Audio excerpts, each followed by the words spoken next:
Hello, friends. We're back with another episode of Pursuit of Scrappiness podcast. Whether you're building a business, running a team, or just starting out in your career, we're here to bring you scrappy and actionable insights to help you become more productive. My name is Yanis Epps. I'm here with Mr. Uldis Tarakons, as always. Hey. Hi, sir. Pleasure to be here. Once again, before we start, one thing that is as common as Uldis and me in this podcast is a reminder to follow us on Spotify and Apple Podcasts. Helps more than you know. In exchange to that, you will now find almost 180 episodes in our feed. And they are covering all sorts of topics you need to become scrappier and better version of yourself in life and business. Evergreen topics, so there's plenty to explore if this is your first episode. Plus, by following us, you will also be the first one to know when a new episode comes out every Tuesday. So open your Spotify, Apple Podcasts, or YouTube as well, actually now, and click follow button. All right. One of our previous guests actually said a phrase that I still remember. And what he said is basically great founders have to be contrarians. That's about founders, but what about VCs?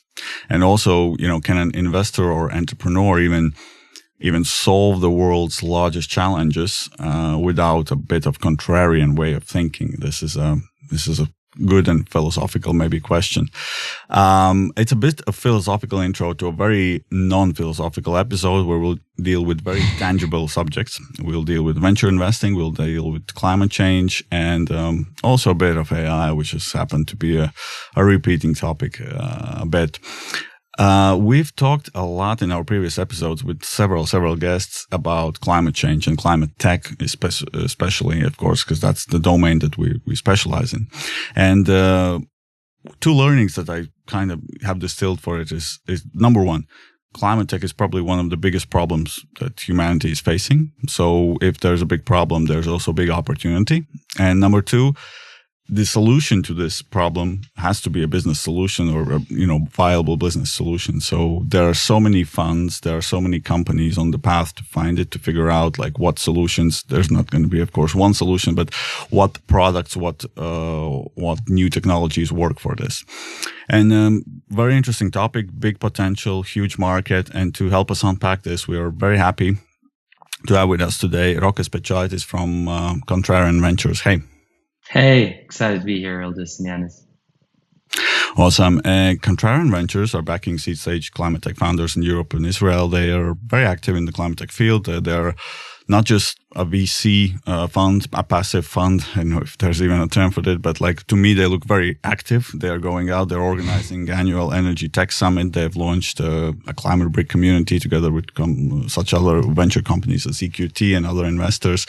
So it seems to be very active in the field, and it seems that we'll have a lot to discuss. And today we want to talk about business potential of solving the world's biggest problem that it is. We'll talk a bit of how investors view AI in this space. We'll talk a bit about, climate tech and, does it make easier to attract talent, for example, because the mission is so purposeful. And also, a bit of overcoming gap between innovation and adoption, which is two different things. You can come up with all sorts of nice things, but if people cannot apply them in practice, they stay on paper, right?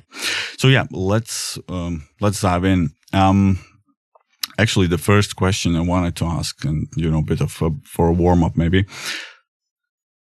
If it's a huge problem, climate tech, right? And you would think that based on the potential payoff, if you solve it, why all VCs are not climate tech VCs, basically. Why is not everyone almost jumping into this game? Because it seems like if anyone finds something that is globally scalable, the payoff must be huge. There must be climate change deniers, some of those VCs just. Exactly. Look, it's I think there's two sides to take this question. I think when we started in 2017, that was a lonely topic. I think factually, pretty much because the prehistory of it had some scars in 2006, 2008, when so-called Clean Tech 1.0 didn't sort of play it out as everyone expected. And some big firms like Klein or Kosla have betted significantly. They thought this is bigger than internet back then, and sort of didn't fully materialize. And when we started in 2017, we launched something that another platform initiative, you mentioned a few, which is called Climate 50. And at one point, I think in 2020, 2021, we felt that there was some sort of a product market fit because there was an announcement for climate fund every, I think, month. It became every 2 weeks. And I think even now we sort of are surprised that it is still continuing to be announcement of a new fund almost every other week. So I think we're going into this a bit parabolic curve where there is definitely more access to capital for this topic. The other way to take this question, I think climate, as you rightfully said, like I would say covers majority of the economical activity, and I think we're trying to unpack it in areas where it's the most obvious in terms of saving, in terms of if you look at it from CO2 perspective or the way you define as a firm impact. So one note from coming back to my first comment about more investors coming in the space, but we just recently went to this event, Drop, organized by Pale Blue Dot, our friends. And in the event, there was 1,100 people, of which 700 people were VCs. So I would disagree that we're seeing lack of capital or lack of people interested in the topic. And I think while initially it started with specialists like ourselves, which majority of the thesis from a firm's perspective is like catering only for climate tech companies. I think more and more so we see firms that are more generalists choosing that as a topic. So I think I would say that more than ever in 2024, we have ample amount of interest in this topic. However, I think the one commonality of the topic is that these solutions do take some time. And I think, Bill Gates rightfully said this, we overestimate what we can do in 3 years, but underestimate what we can do in 10 years. So I think we're just in that shy 3 years where people, I'd say to a certain extent, overestimated what they can do, given the complexity of the topic. But again, to answer the question, I think more and more capital will flow into here. The question will be is through looking for a capital stack, if that's going to be purely from a venture capital, because we're in this kind of phase where a lot of these new solutions are backed as technologies. However, a lot of these technologies need to be scaled as infrastructure. So I think one very interesting fact about climate is not just only about equity, as opposed to if you compare it to traditional enterprise SaaS, where companies can go to become cash flow positive and they don't need any capital, or they can basically borrow debt against that or venture debt against that, cash flow. I think in climate, if you want to really scale big companies aside of pure software plays, a lot of different capital stack is necessary in order to scale these to a size that is meaningful from a climate and impact perspective. So I think I'll leave it there. But is it realistic to have like generalist investors make quality investments in the space? As you say, it's relatively complex, and I think it's also first complexity, and second, I think also like passion and beliefs. So I'm a bit skeptical that it's just another category that you can just add on your B2B SaaS fintech marketplaces and climate tech. Like how do you see that happening?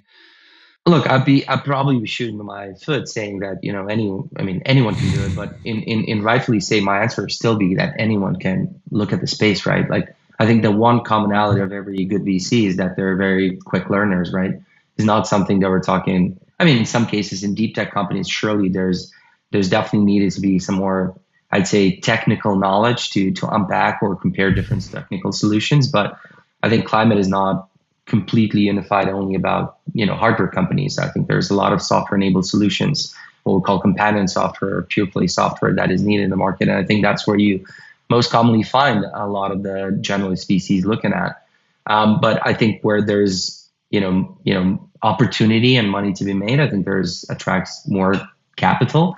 That's just how economy and financial markets work, and especially depending on where you play, right? I think in the early days of backing a company at pre-seed and seed, where we play, I mean, I've seen this curve of like distribution curve, of like what matters on the corners. It's still the founder that you underwrite in majority of the cases, and I think whether a climate tech VC is going to be better at picking the best founder versus Sequoia and Kleiner, I think it's just a question of whether they have interest and thesis to underwrite from that perspective.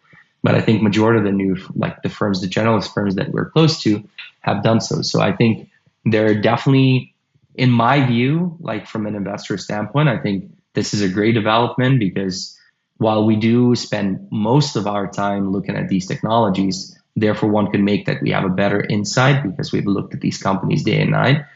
And we have looked at these topics from different kind of perspectives.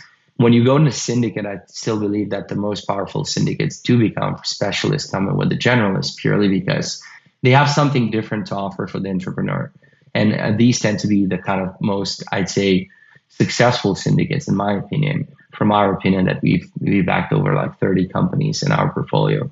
So I'd say this is generally a very great development that more and more traditionally generalist firms are looking in the space.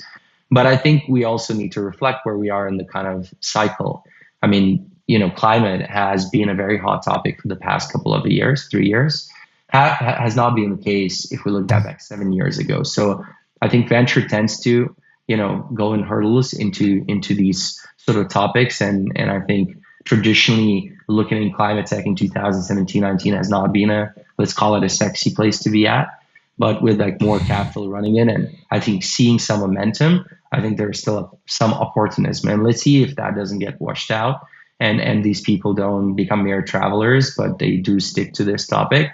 And I think to my previous comment about 3 versus 10 years, I think it's only the ones that truly stick to it as a theme for long that are going to be successful in deploying in this space. So broadly speaking, I'm very positive, and I think there's a lot to be offered by big platforms, given the resource that they have, given the insights they have. Like there's a lot of different business models across climate tech. A lot of people tend to fixate around just scaling hardware tech companies.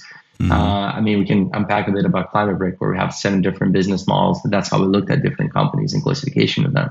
But I think that's kind of important. I think that all sorts of different capital move into this space. I think more competition is better for entrepreneurs, not necessarily probably for us, but we have to find our ways to win long term against that. And again, at the end of the day, as you guys know, the partnership on cap table is a very long endeavor. So we believe that, you as a differentiated strategy or firm have to offer something unique to these founders, and hopefully being a specialist for us, that's to that level of being surrounded by more people that can add to these entrepreneurs, either as our venture partners, advisors, or ourselves. Haven't seen a lot of these companies turn out well, and something to learn from them. How do you overall like this commercialization of climate tech startups? How do you find the whole notion? Like, is it something that is easy to crack or do? Well, easy maybe is not the right word, but like intuitively, it feels like the opposite is easy. What we did, I know, 100 years ago, or even probably 60 years ago, burn whatever burns, dump whatever you can dump in the nearby river. It's cheaper. Everything, every regulation adds extra layer to the business of cost and administrative and whatnot. So intuitively, it feels like, the opposite is the cheapest, the fastest, right? And obviously people are also changing. They will not now buy from a company that is, polluting the local river, hopefully. Maybe they will, but how do you find it? Like, is finding a commercial, actually business model extremely challenging, or these days just maybe it becomes easier? Look, I think we did this exercise for the exact same reason. I mean, we've been investing for over 7 years, and we went to partner. You mentioned about Climate Brick, and I'll start from it as a sort of intro to this topic. But we went to look at roughly around 3,000 companies and looked at around 13,000 data points of different funding rounds across kind of the whole universe of climate tech companies in Europe over the last 20 years. And I think we tried to find commonalities of what that success looks like when scaling that company. And we categorize different companies into what we call bricks, 7 different bricks according to their business model, and tried to find commonalities across what we call the top quartile of the companies, what went right for them between different rounds from pre-seed to Series A, Series B, Series C, Series D when you scale up the company. And then we picked for each brick a pioneer case. I mean, I'll take and use an example, for example, of Northvolt, which was a pioneer case used for gigascaling, where you take an existing technology and try to scale it to a meaningful size and build, these giga scale facilities to produce and manufacture whatever is, in case of Northvolt, is batteries. The commonality of the companies and the scale up you touch with the difference between like scaling a software company, it's bloody hard because it requires a very different discipline. It requires to touch physical things. Not only you're dealing with unique technology, scale up of that technology, you're also building facility, hire enormous amount of people, making sure that everything is efficient, that you're not behind your sort of deployment schedule because every day costs you money. And we're talking again about physical things. These things very fast accelerate in terms of, capital spend. So at the same time, you as a founder also have to go and sign large contracts with very, very large corporate buyers, right? There's a certain level of complexity around those things because you're signing 100 million, sometimes even $1 billion contracts. Those are not merely selling a SaaS for $200 a pop. These are very complex. So I think, a lot of people, I think, say when they build these hardware companies, hardware adjacent companies, that, this is like running a circus in a way. You're juggling 5 things. You're standing on an elephant. Like the elephant is driving a bike. Like everything can go wrong at any point of time. And the thing is that to make it even more complex, you can't just merely raise equity, because if you do so, that becomes very quickly unbackable business from a venture standpoint, just purely of a dilution. And a lot of these businesses at the early days, when they went to build them out, a lot of them had to rely on outright equity. And you see sometimes by Series C, Series D, the seed investors are diluted 90%. And then from a risk reward perspective, from a VC, raises the question why you asked before, like, why isn't everyone investing in climate tech? Because it is damn hard. And if you are purely as a finance allocator looking from a risk reward perspective, if you have that data set looking that every company is going to dilute you 90% or is going to need a lot of like follow-on capital, that becomes quickly very hard, sell from a risk reward perspective. So I'd say, it is very hard. I think that's the reason for, advocating for a more efficient capital stack that comprises from debt, project finance, ability to sort of take assets out of balance sheet while the OpCo is sort of operational companies sort of financed by the equity, having different grants to build the first of a kind type of plants or demo plants for these companies to validate that, because I think there are certain limits that VCs can take in terms of taking risk in these companies, right? I think commonality of people that they say, look, we don't finance sci-fi experiments. We're financing still companies that commercially can be viable. So there are certain thresholds where that non-dilutive capital has to step in, whether that be government. But if we see even at the later stages, these kind of things of juggling sometimes don't work fully how you thought would. And the problem with climate tech, a lot of cases, I think you have 2 product market fits in a way sometimes. There's one where technology works. The other one is when you can actually sign a contract. That's very different from when you look at product market as software, right? You have one product market fit, you sell and then you just have this flywheel that you just need to scale up with a bit of more capital. And depending on your efficiency, maybe you don't even need to raise because you're cash flow positive at Series A, Series B. In climate, that's not the case, right? Sometimes, most cases, you validate technology without almost no revenue, and then you have another product market fit when you're able to sign not a pilot but a first commercial contract. And those things then tend to take quite a bit of time. So I think, that the beauty of still underwriting a founder in these businesses, someone has to be wildly crazy, I think.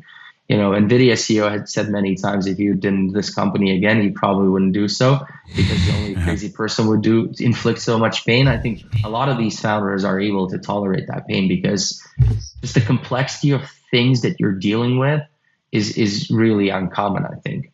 And I think we've seen one of those craziest successful businesses now, like with SpaceX and Tesla. I mean, it doesn't look like Elon Musk is having an easy life, right?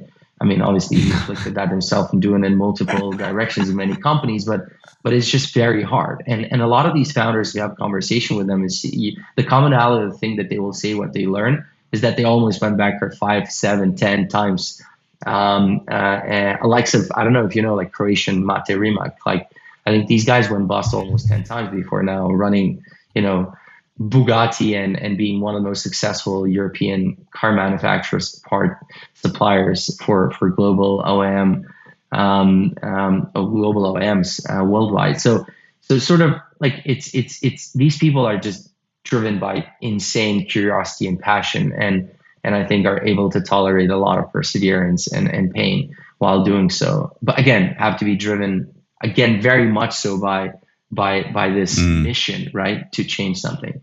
I don't think we've seen a lot of these companies in sort of acceleration phase where someone goes to build something, it doesn't work out as fast as they thought, and they drop it.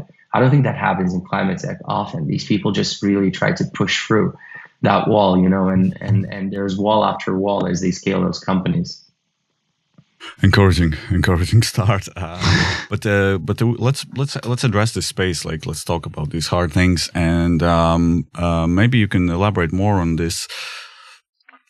How to go from idea stage to actual adoption and rollout, because it seems like and a lot of businesses are, for example, software and B2B SaaS, we make some jokes about it, not that it's easy or anything, but like if you compare about it, obviously you can build a quicker prototype, time to market is probably quicker, testing is quicker, iterations are quicker, right? How does a climate tech company do that? And I probably have heard about so many interesting solutions and good solutions in press releases, right? But like, how many actually make it to the virtual factory line and to the real users in the real world? So if you can elaborate on the challenges that are in this between the innovation and adoption. I think again, the complexity of the topic in climate tech is exactly the same reason the climate break creation was, that it's very hard to unbundle and make it common all the journeys by different companies. I think the business model is determinant of one. I think the journey of companion software company or gigascaling company is a completely different one. Like the what we call the critical unlocks are very different for these companies. So I think the scale up, if we take a new technology, because that's kind of most fascinating one, right? Like that's the unknown that we're trying to clear, or the type of moonshot type of companies. I think there is a few type of, like, majority of the kind of progress of these companies is measured in TRL for better part of venture ecosystem. The others are maybe in two phases of where you go and sort of reach a TRL 5, 6, and then you build a demo plan and validate that technology actually works at all at a reasonable scale outside of lab. So there's the lab work, and then you go into demo plan. From there, you go to what we call a first of a kind plan. That has to be commercially viable, ideally with a commercial partner. So therefore, the price point starts to matter a lot, right? And then once you do that and you show that scale up, you go into that sort of what if you're building the kind of machine or electrolyzer or catalyst, then you have to scale up and do it many times over. And then you go into this traditional manufacturing and scale in many plants, and those are commercial. The one unifying things in those is that technology could fail. You have to be efficient with capital as you do so. You have to do the scale up, because no one goes from 0 to 1 as normally I think Peter Thiel advocates, but a lot of these technologies go in marginal improvements as they scale. Because the hardest bit about climate tech companies is when you go to your kind of core technology sizing, like where you're about to go manufacture that, even then the physics can fail you, the degradation can drop for an electrolyzer, the stability can drop, the thermodynamics can drop, just purely because you reach some sort of critical sizing inflection point on the negative side, not on the positive side. So every single step you're sort of de-risk. I think the kind of good comparison is peeling an onion. So you're peeling one layer by one layer, and you're trying to not cry. Eventually you will probably cry a few times for that process, but till you reach the core, right? And I think the layering of risk is very important, because with the layering of risk, those become the KPIs, how you kind of think about your capital journey. And I think the commonality of the kind of new technology and moonshots are still around catering for like lab, going to sort of demo plan, first of a kind, and then the scale up. And only when you go to sort of the first of a kind, you're making a decision about your business model. Before that, you don't know if you're going to actually own and operate these plants. Are you going to be fully vertically integrated? Are you going to go and do a licensing deal? And it's only then when you need to, I wouldn't say that it's only then when you start to think about business model, but it's when you make a full out blown decision. So I think it's very different journey again from a software company. I think you see the commonalities across, giga scaling or product innovation, how we call it in climate break context, where you're going to go these step by step, like scaling that up. And I think we're not only talking organization. I purely touch about the sort of capital stack, and I think I touched about the technology itself. But there's a lot of things that you're going to scale up. And I think in the software, in most cases, you're just scaling your team. That becomes the toughest. If you ask an entrepreneur at later stages, like what's the most biggest problem for you, they probably will say talent.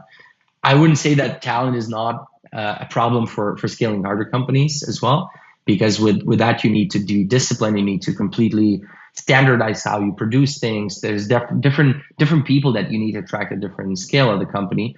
But I think the CEO still is not just the best person to hire people and create culture around it. You're still dealing with a lot of like messy issues of technology. So therefore, I see a lot of the founders in that space tend to be a good combination of PhDs and business people that only make these companies work. If you only have scientists in the company, that sometimes the business or commercial side tends to be put on side, and I think that's the kind of the death valley or where most of the companies end up, and why you don't see on the production line.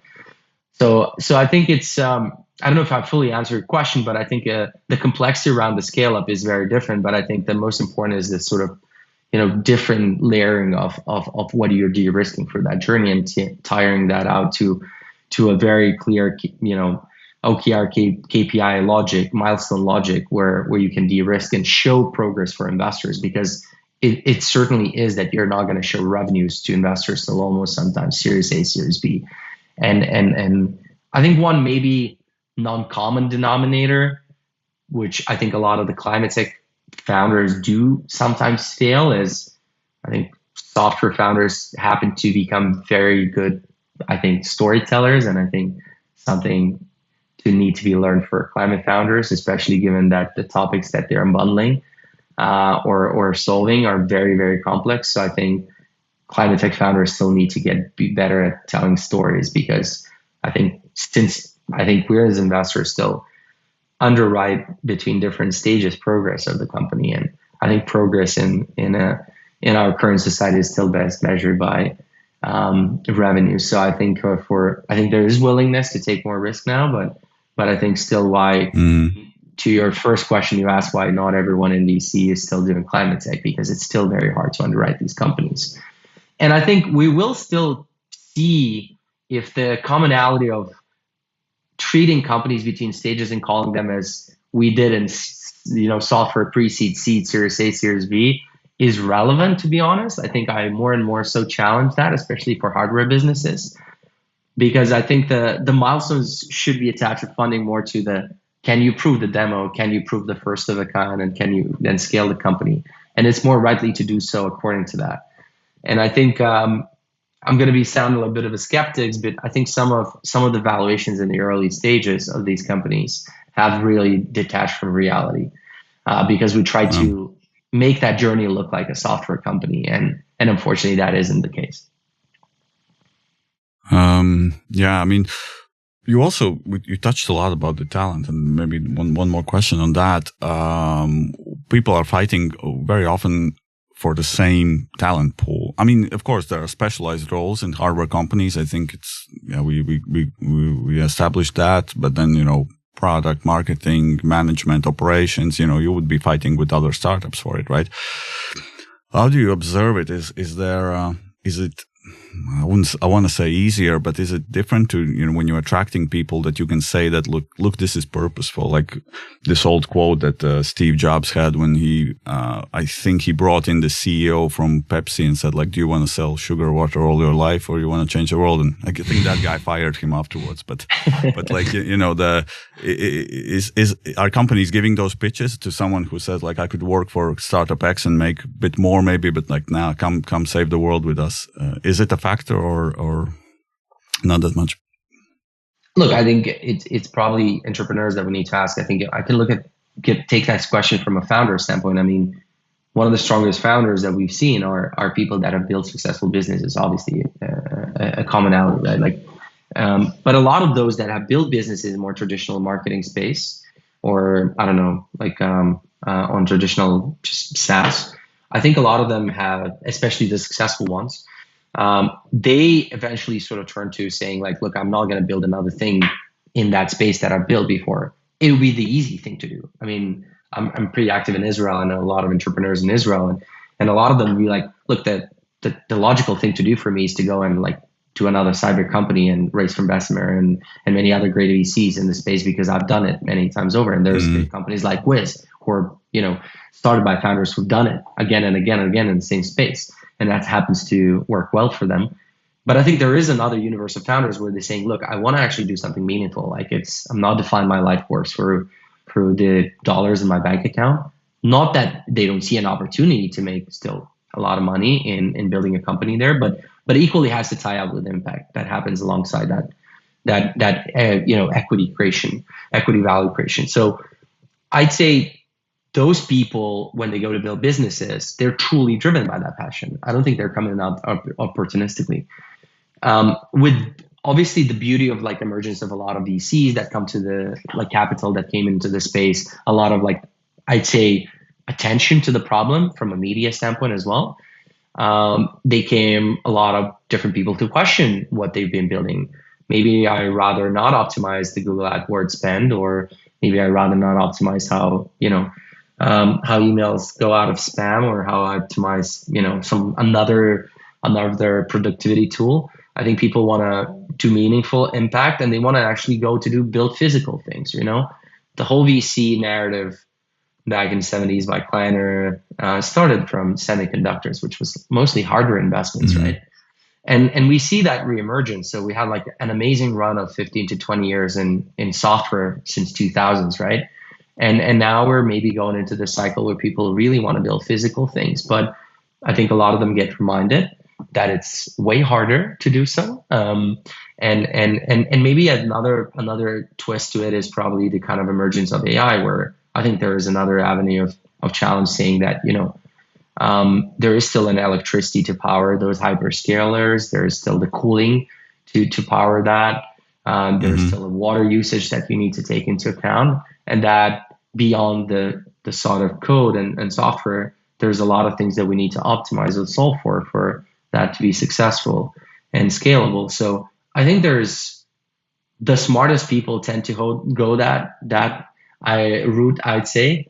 I'm obviously not generalizing. There's a lot of different talent going, but I think there's clearly like 3-4 core pillars that we've seen over the last couple of years, whereas the human health, the climate, AI may be one of them, and maybe crypto. There was like huge run into that part of the talent, but a lot of them still sort of are touching to the kind of huge impact that these technologies will have in our daily lives. So whether that's from a climate standpoint, from a health standpoint, that is still optimizing for tough problems to solve. So the so-called tough tech, that the MIT engine created this concept, and I really like it better than hardware. Hardware is hard, but it's really tough, and it's sort of how long can you stick around and be curious to solve that problem from different angles, because it ain't going to be from the first ideation stage to how you approach that problem that is going to look like the solution. So I think the talent is still going there. We see more and more so. I'm a bit less excited about talent that goes because of the opportunity, sort of purely opportunistically, the so-called not trashing McKinsey BCGs, but like consulting jobs and more traditional backgrounds without no, I'd say, technological backgrounds. Those teams tend to be less exciting for us. I'm not saying that there isn't an execution place in climate tech, but those I'd say in most cases tend to be more hurdle and more competitive and to kind of throw more capital to win type of opportunities, which never, I think, are in most cases successful in VC from an outcome perspective. So yeah, I think we need to still more unlock more talent from universities. I think that's one place we're still, I'd say, lagging in Europe versus US. So hopefully that is the push we take a lot of that talent to build in especially European soil. There's a bit of a conflict built in there, though, as well, right? That we need scientists to do research, to do science, and from the other hand, we say, oh, we need to get more let's say, technical founders going into business. So, but if we take them out of universities into business, then they're not going to do the R&D and the science. So, do you see that conflict there, or you think it's let's say, the more founders, the merrier? Every technology matures in scientific community to a level where that could be commercially scaled. And look, like if we look at commercial like scalability of a technology, there will be always economical feasibility of that technology, right? So I think on one hand, the more talent went into the space, there is a lot of technologies that went to be potentially scaled commercially without a clear path to be economical competitive with alternatives. And I think there's one commonality people tend to forget in climate, especially if we go to molecules, like more like the kind of producing of actually fuels, for example, in a sustainable way. The economical feasibility has to exist for these technologies, right? It's just that, the demand supply curve is very well balanced, when we go to commercial scale up in meaningful sizes, right?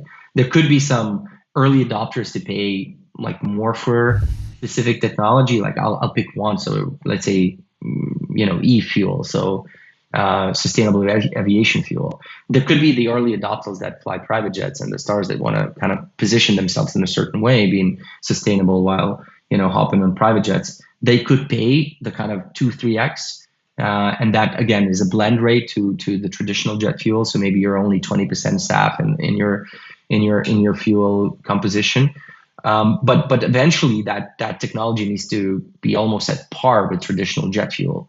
Otherwise, we're going to rely on some subsidies, and subsidies can be some sort of phased out period of time, an alternative to help this technology to scale. But it's definitely not going to be for more than 5 to 7 years because we create adverse selection in the market.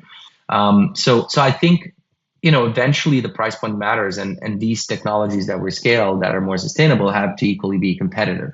And I think a lot of people tend to forget because we've been announcing a lot of European Green Deal, like Inflation Reduction Act, that there were like billions of dollars that go into help to scale these technologies, but doesn't mean that these technologies eventually don't need to be in part competitive. And I think that's where the conflict maybe emerges, where I think the technology is being taken to market too early. So my view is that we need to be very cautious, but at the same time, I think it's only a handful or function of scientists that will go entrepreneurial way, and I think I don't think we need. I think my honest opinion, we need more of them, and I think universities that have strong backgrounds in material science, such as Switzerland, ETH, we've seen like a huge uptick in technologies being taken to market, and I think that's an amazing development. And we see that more so happening in also UK universities and Israeli universities that I think are leading the pack in this commercialization.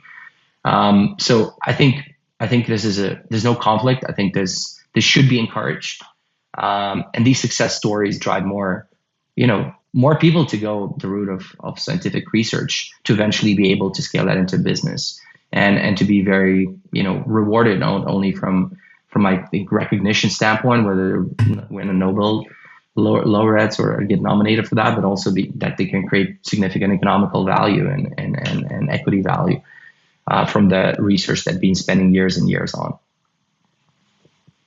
And AI. What role? The big elephant in the room now? Yeah, like has to be this thing that comes in and solves everything, and we don't have to do anything, right? But what do you think from what you have seen now, AI? What role will it play in solving climate change, apart from just making the teams more productive? I'm just thinking, can it come up on its own with some solutions or things like that? And also, investors, do you even look at the companies now as VCs that don't have AI in their title or pitch deck, or because it seems like everyone has transformed and morphed into an AI company now? You mentioned the word productivity, and I want to maybe start from that. I think I would like to use the word velocity in climate that AI gives. We spoke a lot about these hardware, different technologies. A lot of them are experiments at the very early beginning. And I think what AI gives you is the velocity of experiment, meaning you can actually, with less resources, do experiments to validate your hypothesis, whether that's in lab environment or whether that's like well scaling. There is a lot of different companies that are now going. We've seen that before happening in biotech, sort of the creation of or finding new molecules for or drug discovery, right? I think in where it's going to be very interesting, and let's see where that comes from, whether that comes from a small startup in a garage or that comes from Google, Meta, and Microsoft. But I think what these LLMs on the application layer are going to see very interesting different applications is, example, novel material discovery, novel metal discovery, novel enzyme discovery to clean up oil spills, for example, or do them inefficiently, novel chemicals to produce in chemistry. So these are compounds that we probably have not imagined that exist. And ability to use AI and that data and to do a lot of these experiments is ability to find the unknown. And I think in venture, we want to back the unknown because that creates the new category for something, right? Ideally, if that is economically more efficient. So I think in climate, I'm very excited about the use of that because I don't think it's going to be just an optimization problem where in some cases it's very interesting. Is going to be like finding the new things that we don't know that exist. However, that is, as we know, a very complex endeavor because you have to find the unknown and then you have to scale that unknown, right? So there's two problems that you're solving for, and I'm overgeneralizing that by design. We backed a few companies in the space, and there's more and more of those emerging. Not that his has not been tried before, but I think we have better tools to do that these days. I think there's always coming to the dream of full autonomous lab to do these experiments and create that velocity that someone is like doing these experiments literally, 24/7. But I think, but I'm very generally positive on that velocity creating like a lower barrier to scale these technology companies. And cost is being very important from as I mentioned before, from a capital stack perspective. If we can do more with less resources, I think that's generally better. And I think what matters in climate is sort of speed at which we are doing it, because we're finding a problem that has some sort of a deadline that we put ourselves at least 2030, 2050, and cited as being sort of very voiced around certain points where there's no return. But also the scale that we're doing, right? So I think that scale up is very important, and AI can be very useful in that. The other maybe thing is where that there's going to be more use for it. I think everything is a genesis of an electron that we're dealing in climate tech. So a lot of the assets, like especially renewables, are powering a lot of these technologies. If you're producing e-fuels, that still originates from electron because it's produced usually by using electricity. I think we're going to have to get very much better at distributing and managing these resources. I think a lot of people talk about virtual power plants, demand side response, but I think AI is really good at that. If you think that one of the most successful hedge funds today, it's Citadel, and Citadel is running on a machine, right? Or even Renaissance Technologies is running a machine, right? So that is purely powered by complex machine learning algorithms that completely scan like an enormous amount of data and make decisions very fast. If you think about about a distribution grid, TSO, DSO, and then eventually like a consumer, either utility scale or commercial or residential user, like a lot of like how electricity flows between these different people. call it agents, is going to be agent optimized by AI, right? Like how we're going to use these resources in the most optimal way. So I think we recently backed a company in this space called Bebop, and these guys are basically doing exactly that on a device level. So I think we're going to have to get very efficient with use of our existing resources, which I think we have not necessarily been when the human is controlling those resources or where they go. So I think these type of AI agents that are going to enable more optimized resource allocation is what, again, by design, is going to lead a bit more in sustainable world, purely that we're using the existing resources that we already have. Same way, like a lot of people are saying, a lot of technologies that we can mitigate climate change already exist. It's just we haven't scaled them to a level where they're meaningfully impacting it. So I think, again, I'm pretty bullish on AI. I think I'm pretty bullish on just climate tech founders building to enable the scale of AI in general, like even data centers alone that I mentioned before. Think about how you do cooling. Every 0.5% shaved off from being more efficient in allocating cheaper electricity or be more efficient with water and cooling is a significant saving for the hyperscalers, the likes of Amazon's, Meta, and Google. And they're doing a lot of internal work to solve for these, but I think there's definitely a lot of external people that are going to be successful in building businesses there.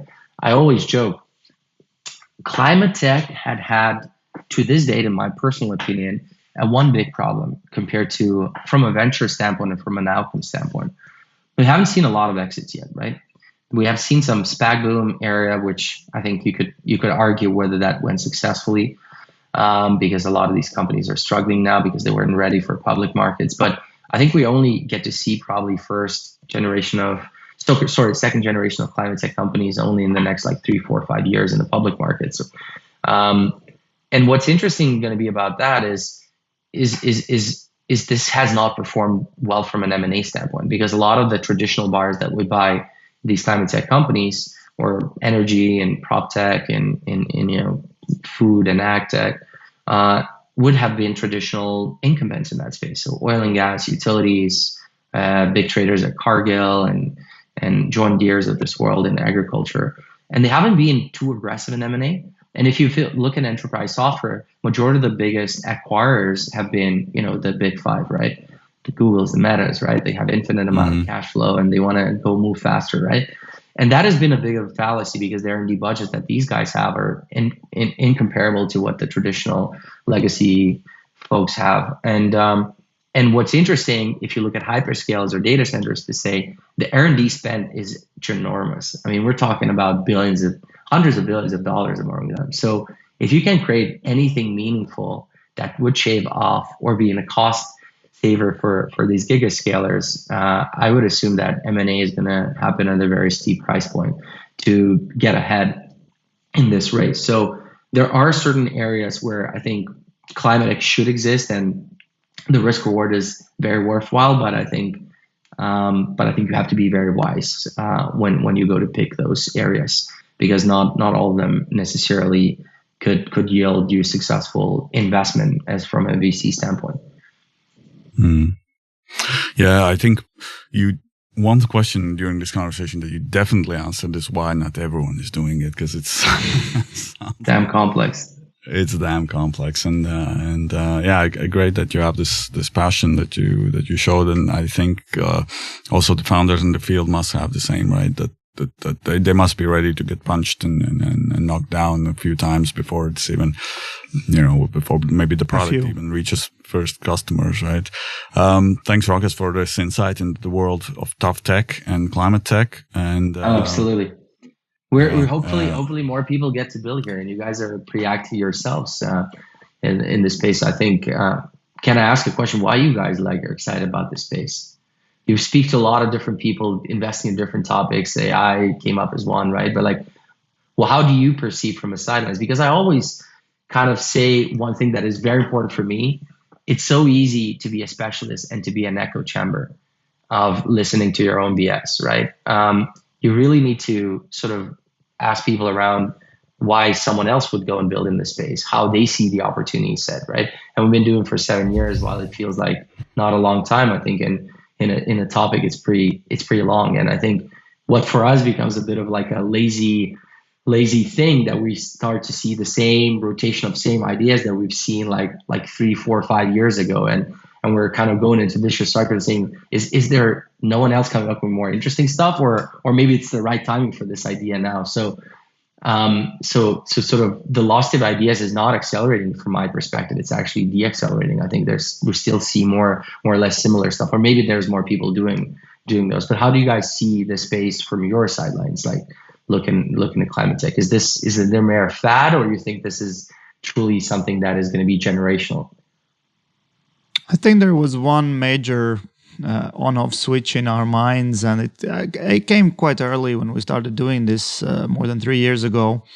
In terms of that, we kind of got our eyes open that this is actually a business. Because prior to that, at least for me, it always felt like it's, government money, some kind of basically not gonna commercialize, not gonna become a business. And then we had quite few exciting founders showing that, hey, there's incentives there that are aligned commercially, and this can work as a business. And I think that just opened up the whole story, that it completely changed the mindset of looking this not as a charity, not as a government investment, but an actual business. I think also something that you mentioned like very resonates. Like you mentioned about the challenges that founders in the space face, and we want to also talk to people who have faced some interesting challenges. Every entrepreneur has faced tons of challenges, and just maybe climate tech is just one interesting angle. But you're almost guaranteed to hear these interesting challenges and learnings from the founders in the space because of what they've gone through. So that's, I think, also one motivation, that there's a lot to learn from people who have been building in the space. Even, maybe they haven't exited yet, or maybe maybe the company hasn't even not worked out, who knows, in a few years, but they're spending a few years building something in the field, getting backed by VCs in the field probably means something as well. And then the kind of, means that you have some interesting experience to share as well. But of course, biggest problem that we face, one of the biggest problems that we face, and there must be a lot of solutions that will be coming up. Of course, a lot of fad as well. We also very often ask, how to distinguish good companies from companies who just attach a green label to their, just to raise or just to PR. But once you do that, once you get through to the good companies, I think that can get very, conversations can get very interesting. Yeah. I think my last point, we didn't touch much on sort of the kind of dynamics of the venture, and sort of from a financing standpoint, like meaning from a VC standpoint. I think the one commonality of a problem, which we yet to see, is that a lot of companies assume they're raising capital as software companies in terms of multiple or how they're valued. But a lot of these businesses end up, once they've scaled, going to be valued at EBITDA in some cases even, or at best a revenue multiple that doesn't look like a SaaS multiple. And that's where this concept I arrived, and you asked this question. Maybe I'll finish this with this. You sort of said that there is why is everyone VC in this space?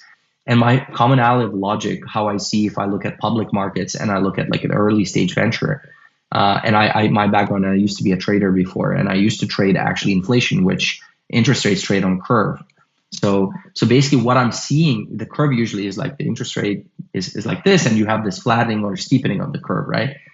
What I think we are now in the current macro environment where the kind of climate tech is, I think we're in this flattening of the curve. And flattening of the curve is pretty scary for venture, because you're investing at very high valuations, and at Series B you're almost valued at the same valuation purely because of where the traction you got in, or the company actually caught up with the product and revenue, and they're starting to get valued on like a multiple of 1 or 2x of revenue rather than a 12x like how enterprise SaaS business is valued. And that flattening of the curve really could be detrimental for climate tech investing from, what success looks like of these outcomes, right?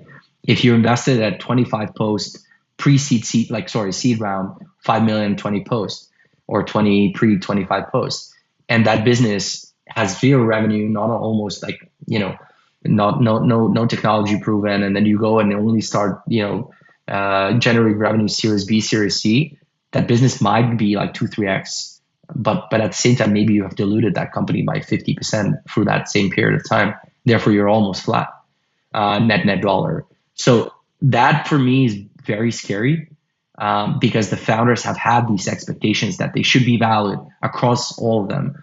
Same like software businesses, and they don't, and they shouldn't be pretending to be software businesses. And on the other hand, what is also scary is the public markets have been penalizing these companies because they're at this current environment where their interest rates are, a lot of them are still not profitable, right? And they, you look at Tesla, they haven't been profitable for a very long time till they reach certain scale. And that scale is times multiple of what the software business needs to reach. So the tolerance for that cash burn is also not in the public markets, and therefore the multiples got compressed there. So I think I'm pretty cautious at this point of time on how we price stuff, and what to add to that as a fire, the gasoline to the fire is there's just so much capital chasing these opportunities, the best opportunities, and they don't get bid up because founders want that valuation. It's just because it gets very competitive at the very beginning. So I think this is a caution for me that we shouldn't forget the kind of fundamental principles of looking at how that company would scale, what type of dilution will. And I think, while it'll be shameless plug, but like that's why we created that climate brick, to look at that realistically through different scale up, for different scale up journeys across different business models, how your journey will look like. And we encourage founders to do that every time. And again, very much aligned with VCs on what these milestones, what these valuations normally look like. Because if VCs don't make money, eventually that capital can vanish, because we're living in this sort of, again, somewhat pyramid of capital stack. LPs going to get disappointed again. I don't think there will be forgiving for a second time, because climate tech was very painful for them. And it took almost 10, 15 years to recover for LPs to, again, to deploy in this space. So it's a common, I think, good for all of us to be on the same page. And I think entrepreneurs should not also get detached from that reality. So that's my cautionary tale. Cautionary tale. Sounds to me that it's more about VCs aligning between themselves, not to overbid, as founders here are, of course, they're price takers to go with high valuations. Competition. Yeah, exactly. Price takers. All right. Thank you, guys. Thank you, and listeners, we see you in a week. Our plan will still be here in a week, I guess. But if we want it to be here for several more weeks, then we better pay more attention to climate tech. But yeah, thank you for listening. Bye. Thanks for listening. Don't forget YouTube. Go see our faces. Thanks a lot, guys. Have a good day.